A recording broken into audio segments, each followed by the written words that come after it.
then after 10 years it will start to chirp at you to tell you it's time to change it. Change the whole thing? It will last 10 years? Yeah, essentially. So are we changing the battery every 10 years or the whole thing? The whole thing. Oh, right, okay.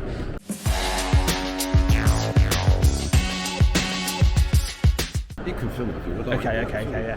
So you spoke about, does it get hot enough for a thing to break? These sensing devices are both optical and heat sensing devices. Right. So this is a smoke detector. So the optical one fires a beam of light. Correct. And when the smoke comes along, disrupts that beam of light. Yes. When the sensor on the other end can't pick the beam of light up, Correct. That's when the alarm goes. Correct. Right. See, I know everything. And that's that one there? This is this one here. So that's a multiple sensor detector. It has heat detection devices, but it also has a smoke chamber. So it does what you said. Yeah. What it also does is it detects heat sensors in the room, and it's looking for bright flaming fires where the heat is going to rise rapidly. Yeah. So rapid changes in temperature. Correct. So Right. when it sees that, it puts the smoke sensor into a super sensing mode, which is about 4 times more sensitive than it would normally be. So it's 4 times more sensitive. It's going to pick up any small particles of smoke. So you have essentially 2 kinds of fire: fast flaming and slow burning. Slow burning fires would typically be a sofa, with a cigarette on. Cigarettes. The flame is quite small, the smoke particles are quite large, and they get into a detector like this and they obscure the beam very quickly. Fast flaming fires would be a bin fire full of paper, it would be cotton wadding, that sort of thing. What you get is you get a lot of light and a lot of heat, and the smoke particles are very small. And when you detect the heat signature from this, then you've got a super sensing optical detector which has been switched in by the algorithm. At that point, the sensor starts to operate, and you could link these things together such that if one alarm sounds, then all the rest of them do. Try to imagine a 3-story townhouse, and perhaps the heat detection device in the kitchen sounds. It's not connected to the sensor up at the top of the house. You might be up the top of the house for half an hour with a fairly serious fire developing down there. That's right. And not know about it. And that's a really common problem, ain't it? You've got a sensor in one area of the building, it doesn't alert everybody. Correct. Yeah. The other problem I find more than anything is I'll be in the kitchen cooking my sausages and the bloody smoke alarm goes off. Right, so there's a reason for that. There are a number of different detector types. I need to learn to cook better, I know. No, it's nothing to do with that. It's nothing to do with that. There are a number of different sensor types. Optical is one, multi-sensor is another. There's a third type that we don't manufacture anymore. It's called ionisation. Right. So ionisation detectors are very good at picking up fires with very small smoke particles. If you burn the toast or burn the fat, which does happen, Yeah. they're very good at hitting those particular types of fire. The problem is they alarm when there is no fire. False alarm is the biggest problem that you're going to encounter when installing smoke detection. Because what do people do? They find it's a false alarm, so they take the alarm down. Then they're not protected. So we stopped producing ionisation detectors around 3.5 years ago. We were the first in the UK trade sector to do that, and other people have followed suit after us. And we've defaulted to multi-sensor detection in these kind of products. So when I say these kind of products, these are products that have a battery in them that the end user can't get access to. So they're particularly useful for rental accommodation because maybe landlords don't want people who are renting properties to go into a detector and take a battery out and use it for something else. Yeah. Because then there's no backup. Can you have them wired into the mains? I had mine in my other house and they were wired into the mains. Correct. Yeah. Now you can certainly do that. So with this product, there's a base underneath here. It says mains and battery. Correct. Yeah. Correct. So let's just pull the top off for you, and you can then see that. So this unlevers like this. You need to use tools to take that off. So that's part of the standard requirement. Is this the cheapest one that you do? We'll talk about cost another time. Right, okay. It's not the least expensive, but actually it's the cheapest to run. Yeah. It uses around 6 pence of electricity per year. But you recommend people stop using the ionise method and go for optical because of those false activations that makes you disable the product yourself for benefit, so it stops messing you about in your day-to-day life. This one wouldn't give the false activations. Is that what you're saying? Exactly. Right. You want to it's good to avoid false alarms where possible. Yeah, you want to know if that alarm goes off, you need to get out of the bloody house. Yeah. You should come and work for us. Yeah. So what's the battery life on it? So the unit itself lasts 10 years, and that means that we can maintain a level of reliability over a period of time. And then after 10 years, it will start to chirp at you to tell you it's time to change it. Change the whole thing? The battery will last 10 years? Yeah, essentially. So are we changing the battery every 10 years or the whole thing? The whole thing. Oh, right, okay. So the mounting stays on the roof and you just change this unit? Essentially that. So you have a mains connection. Now this is the sort of thing that would be installed by a competent electrician with a live and a neutral and an earth connection. There's also an interlinked connection as well. And that's what you were saying, so they can talk to each other on that fourth connection? Correct. Yes. Right. Correct. But you can also use a wireless interlink which goes into this bit there. Which would also need its own battery? Correct. So 10-year battery life's phenomenal. yeah, we look at that. I'll just pull that out for you. This is a wireless module. So it's got a clear air range of about 250 metres. Right. Now, you plug these That's in. line of sight then? That would be line of sight. Within a house, you're not going to have a problem with even the largest houses, to be truthful with you. So when you install one of these into each unit, you can then pair them together. Yeah. So that when one alarm sounds, the other goes off with it. That's quite unique. I've not heard of that before, especially not wirelessly. So what you'd probably want is one in the kitchen, and if you're a 3-storey townhouse, one on the second floor maybe, one on the top floor. So Definitely one where you sleep. the British Standard Organisation has put together a set of standards for smoke detection, for residential smoke detection. It's called BS 5839 Part 6. And Part 6 gives us a set of standards that we can adhere to if we're installing products into a house. And there are levels of detection. They're called LD levels of detection. So there's 1, 2 and 3. Now these days, if you have a new or refurbished house, you have to use LD2 detection. Now that means that you would need to fit a heat detector in the kitchen and link it to a smoke detector in the principally habitable room or rooms. Now that would be a lounge or a dining room or both, because they're principally habitable spaces. Then a detector in the hall, one on each floor then. So that would be LD2. So you're guarding the entry and exit points and the principally habitable rooms. And in that case, it's the most cost-effective way of protecting a house. You can go to LD1, which is maximum detection.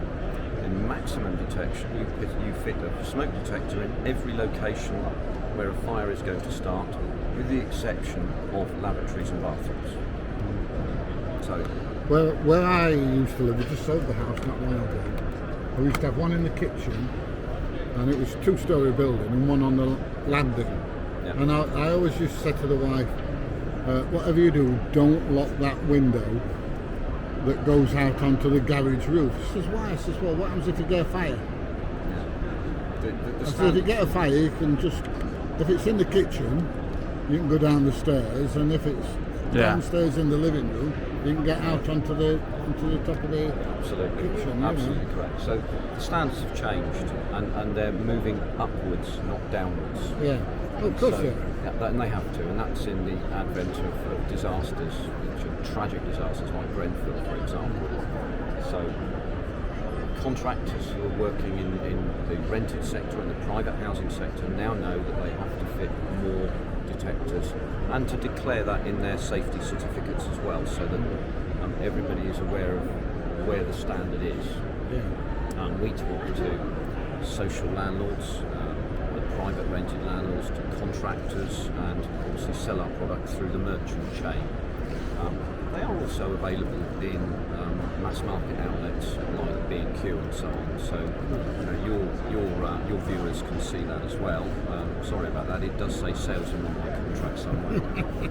Yeah, no, I really do think it's enlightening. So if you're getting many false alarms with your smoke alarm, then it's the fact that you've got the wrong technology within it. It may be. Yeah. There may be behaviours that you're using that you might want to think about causing that. Yeah. Because it's never one thing that causes a disaster. It's a combination combination of many.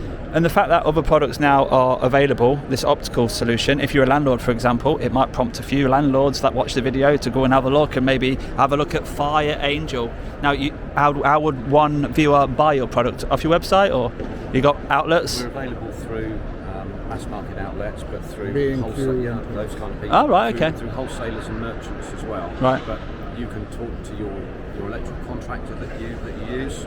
They will be able to find that product as well. Right, okay. And these people generally have contact with specification managers up and down the country, like me, so we can provide some authoritative voices in terms of the product, but not the standards. But we can talk about the standards. Yeah. So are you targeting the homeowner who just wants a couple of devices, or not? Predominantly, our target is scoped at the housing landlord. Okay. That's the biggest part of the marketplace.